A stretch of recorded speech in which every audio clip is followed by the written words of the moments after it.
แวะยุโรปอีกแล้วสบายดีเด้อพี่น้องจ๋ายินดีต้อนรับเข้าสู่ช่องสลอยเด้อพี่น้องสบายดีพี่น้องแล้วก็ซูเปอร์ฟูดจ่าอีกแล้วแต่ละมือพ่ออยากแยกล่างพี่น้องตื่นมาค่ำมาแล้วก็ไปนี่ก็แยกล่างแล้วเจ้าไปทางนึงไปทางนึงมาตั้งแต่เช้าผมมาทำความสะอาดเลยก็จุดอย่างไม่ได้กินข้าวเลยแต่ละมือขายไปมันทันได้กินนี่แต่อีแมวอลิถาพี่น้องเมื่อว่างไปซื้อนั่นซื้อนี่มื้อนี้เข้าไปปักซอกอีกแล้วเขาสิไปซื้อของอยู่หน้าเนี่ยเพราะเขาเจ้าซิมุงเลยเด้แล้วก็ซื้ออันบานประตูพี่น้องเขาสิมาซื้อประตูที่สิกั้นห้องให้อีแม่แล้วเนาะไม่ได้เอาดินยังก็แผ่นเรียบเอา2แผ่นกับลาเรียบร้อยของอันเอียงประตูข้างอันนั้นคือสิเจาะแคมเสาไม่ยังประตูห้างเอาเจ้าบอกบ่ได้แม่นนะฮะอย่ามาอีกเพราะว่าเจ้าก็บอกแล้วก็บอกกันเมื่อวานไปจับเศร้ามันก็ขี้ร้ายแล้วเวลาเอาของ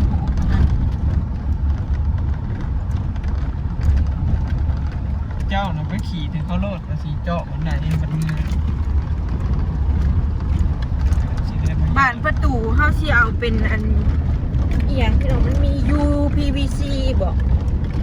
ประตูนะไข่ประตูของน้ำแต่ว่าบ่แม่นมันสิดีกว่าไม่ได้ครบสุดเลยมันแต่ว่ามันหลายราคาเนาะมัน 3,700 กับ 4,200เดี๋ยวสิพาไปเบิ่งเนาะเขาเที่ยวไปห้านก่อสร้างจนเขาเจ้าจื้อแล้ว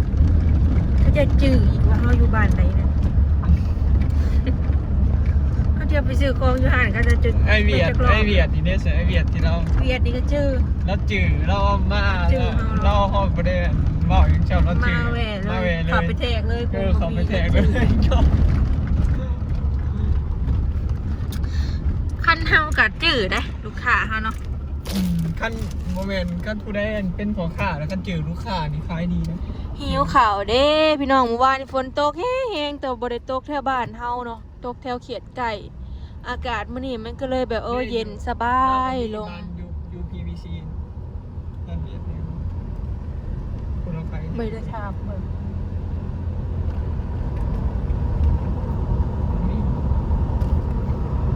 อากาศเย็นสบายพี่น้องอยากกินต้มอึ่งเขาจะเอาลงนะแพงโล4,800ไหมนี่นะบอนี่เร็วโลละ600 บาท4,800 600 700ไปเลย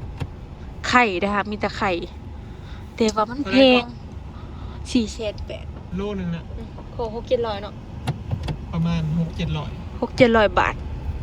โอ้ยจะได้กินอยู่บ่คนมากต้มอึ่งนะพี่น้องอึ่งเผาคอยคือกันเลือกตัวไข่ปีกหรือว่าได้กินดอกคันเงินไปแล้ว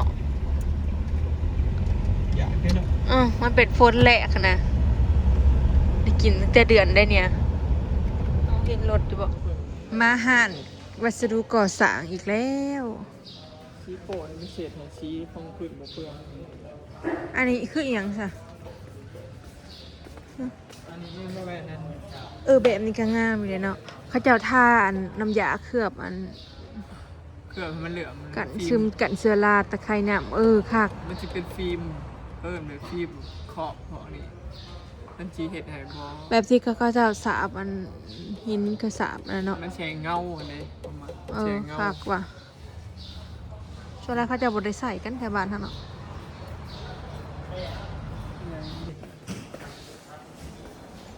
จะเนี่ยค่ะใส่จากเนี่ยมีลายแนวเลือกแบบบรรเทาตีเพดานทั้งในนะมันจะแนวคักๆขอเพดานทั้งในเฮือนเลย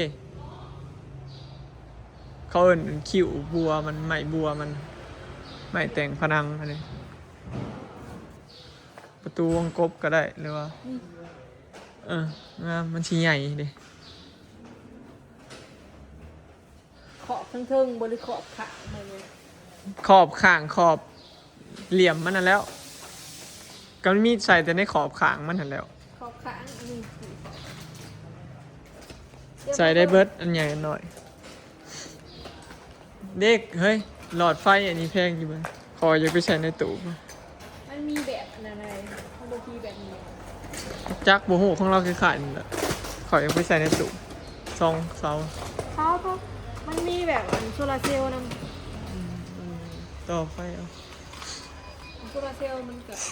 มีเงินอัมราก็ดีเลยเป็นเดียวกัน อ๋อนี่พี่น้องเขาเอิ้น UPVC บ่ะ มันจะกลายนะมันจะเนี่ยแบบเดียวเลย มีจักสีจักลายอ่ะตัวนี้งามป่ะ เนาะ แม่น มันบ่มีลายให้เลือกพี่น้องมันมีแต่ลายแบบนี้กับสีขาวเนาะถ้าเราอยากได้แบบสีดำ แมทอัน2เมตร สีดำหรือสีน้ำตาลมันจังบ่ค่อยเปื้อน แบบนี้บ่แล้วเราเปื้อนไว้บ้านเฮามันขี้ฝุ่นนะมันแต่ว่ามันบ่มีพี่น้องมันต้องได้สั่งได้รอคันเอาก็บ่เลยสิเอาแบบนี้ แบบนี้ สำหรับลายตัวนั้นนี่เอาลายใหม่ตัว ตัวนี้น่ะมันสิบ่เปื้อนไว้ขี้ลายแต่ว่าบ่เปื้อนไว้สำหรับข่อยนะ มันบ่ค่อยเปื้อนออกประตูห้อง ฝุ่น มันเช็ดได้ เปิดมึงดูข้างเท่าไรบ่อันนี้เท่าไหร่ยาว2 เมตรผู้ประจังนี่ 2 เมตร 2 เมตรกว่าผู้บาดเทือนเฮาก่อตัวนั้นบ่ได้สูง 2 เด้ เม อ ตรอะไรกับ2 เมตร 13 2 เมตร 13ซึ่งผมเอา เท่าไรนี่นะ 2 เมตร 10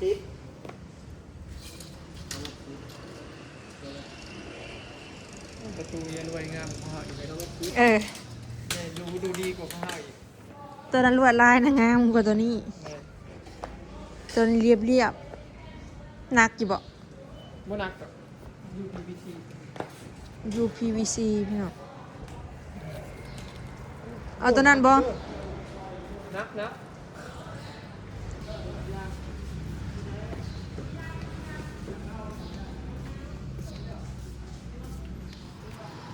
ถ้าซื้อแผ่นเรียบเมื่อใส่อีกมันบ่พอในห้องสิกันให้คุณยิงรวย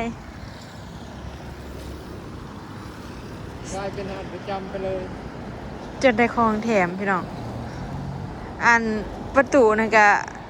เฮาเลือกงามแล้ว แต่ว่าทางเฮือนตัวนั้นมันสิต่ำเนาะสูงขึ้นไปน่าสิ3 เมตรกว่า ประมาณ3 เมตรปลาย 3 เมตรไปอันนี้มัน2 เมตร15 13นี่แหละ ไปเมื่อบัดนี้น่าสิได้ออกมาอีกค่อยเบิ่งนี่เพราะว่าเฮาหาซื้อน็อตบ่ได้น็อตยิงอันบ่แม่นน็อตยิงอันกระเบื้องน่ะนะ มันบ่มีแบบง่ายกันอันกระบุงนะ มาซื้อแนวกินปลาดุกปิ้งเท่าไรบ่ปิ้ง2,000ปลาทูเด้ซะปลาทูปิ้งเท่าไรเอ่ยปลาทูเด้ตามมาซื้อแนวกินเป็นอาหารสุกบ่ได้กินข้าวพี่น้องสลอยเอาอันอูหน่อไม้นี่แล้วก็ปลาดุกแล้วก็ปิ้งลิ้นเขียบหมูกับตำมักทั่วอันนี้เด้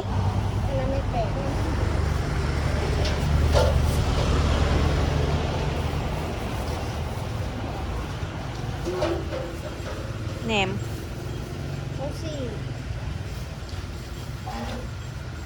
ปีปิ่งหมูน้ำปิ่งหมูปิ่งเท่าไหร่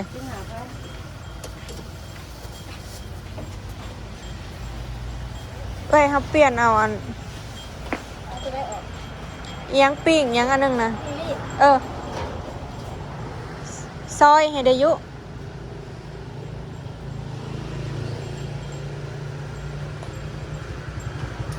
เอาซิมเมเว่เมื่อกินน้ำสั่งเลยพี่น้อง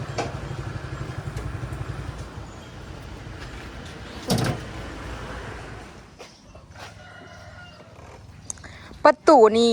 บ่ได้ตามมักพี่น้องบ่ได้ซีมักไหมบ่มีเด้ มันมีแต่ชีขาวกับลายนี่เขาอยากได้ออกแบบดำๆน้ำตาลนะบ่มีแบบนี้มันเปื่อนไว้งามเด้อประตูไม่รวยสั่งสิออกหน้ามื้อนี่ออกไปเคิงเฮือนแหมมาล่าพี่น้องนี่ยกไปหาผู้สาวเลยสั่งก็ได้เราสิเคิงไว้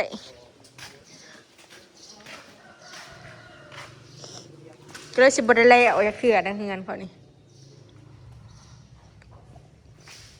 ยังสิอันนั้นได้นี่สิขันห้องทั้งในนี่อันที่สร้อยสื่อมาจะมาใส่ห้องนี่ห้องอีแม่นี่พี่น้องขันห้องหนึ่งนะอัดตัวนี้เดี๋ยวมาเจาะประตู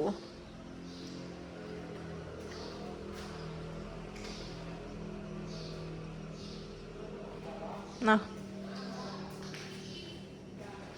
สายไฟนี่ก็สิได้แล่นใหม่เบิดเด้กระดานก็เข้าเอาออกเพราะว่ามันได้เห่อได้ยังเนาะต่อไฟไปตูบอีกเพราะว่าที่เฮาแล่นบัวใส่นี่นี่นะพี่น้องหลายคนเขาเจ้าก็เป็นห่วงนะว่าสิบ่ยกพื้นขึ้นแล้วบ่คือมาแล่นบัวใส่นี่คือมาแล่นบัวใส่ขอบอันนี้เพราะว่าเท้าเห็ดออกมาแล้วมันงามก็อาจจะบ่ได้ยกพื้นนั่นแหละพี่น้องเนาะข้างในมันก็นั่นอยู่มีแต่เฮาใส่เพดานเนาะเลยก็เอาหน่วยใหญ่เข้าไปเนาะแต่มันบ่คอยฮ้อนเด้พี่น้องเฮือนหลังนี่นะเพราะมันเป็นเฮือนโป่งมันบ่เป็นเฮือนต่ำเฮือนไข่แบบว่าสิสูงๆแน่เลยยามมันเป็นดินจีนบ่คอยฮ้อนยามฮ้อนก็เย็นเฮือนหลังนี่นะยามฮ้อนนะมาอยู่แถวนี้เฮงก็เย็นเลยเฮือนซะร้อยนะอันนี้ข้าเจ้าเมียนออกไปจักแม่นจักรอบแล้วนี่นะข้าเจ้าก็สิได้เมียนใหม่นี่ข้าเจ้าเมียนออกไปหายเที่ยวในนี่เที่ยวนี้ก็สภาพตอนนั้นก็เบิ่งบ่ได้เลยข้าเจ้าเมียนออกไปจนเบิดเลยเนาะเจ้าเมียนข้าเจ้าปัดให้เรียบร้อยที่มันมาห่อนแนวคือเอามาใส่กระจกหน้าต่างบัดนี้ถ้ามุงออกไปทางหน้ามันก็อันนั้นน่าจะบ่ห่อนแล้วบัดนี้เนาะแต่ละมื้อแต่ละวันก็เข้ามาแต่เฮือนพี่น้องมาซองเบิ่งเนาะ